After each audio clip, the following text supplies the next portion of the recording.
नमस्कार मित्रांनो, स्वागत आहे तुमचं GR महाराष्ट्र चॅनलवर. आज पुन्हा एकदा महाराष्ट्रात शासनाचा पैसा आणि जनतेच्या जीवाशी खेळ होत असल्याची धक्कादायक बातमी समोर आली आहे.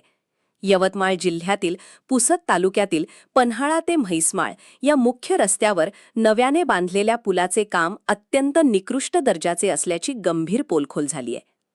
गोरसेना पश्चिम यवतमाळचे जिल्हाध्यक्ष श्री जय राठोड यांनी प्रत्यक्ष घटनास्थळी जाऊन पाहणी केली आणि भ्रष्टाचाराचा पर्दाफाश केला आहे.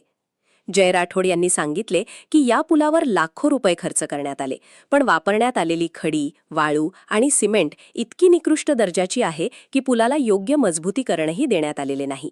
पुलाच्या बाजूला मोठमोठे दगड सैल पडलेले आहेत. ग्रामस्थांची भीती आहे की पहिल्याच मुसळधार पावसात हा पूल वाहून जाईल. या रस्त्यावरून दररोज शाळेची मुले, रुग्ण आणि शेतकरी ये-जा करतात. जर हा पूल कोसळला तर मोठी जीवितहानी होऊ शकते. जय राठोड यांनी स्पष्ट शब्दात म्हटले आहे, शासनाचा पैसा लुटून जनतेच्या जीवाशी खेळ सुरू आहे. ठेकेदार आणि PWD अधिकाऱ्यांनी संगमत केले आहे. मित्रांनो, हा केवळ एक पूल नाही, हा जनतेच्या सुरक्षिततेचा मुद्दा आहे. महाराष्ट्रात असे अनेक निकृष्ट बांधकामाचे प्रकार समोर येत आहेत. PWD विभागाने यावर तात्काळ कारवाई करावी आणि दोषी ठेकेदार व अधिकाऱ्यांवर गंभीर गुन्हे दाखल करावेत, अशी मागणी आता जोर धरत आहे.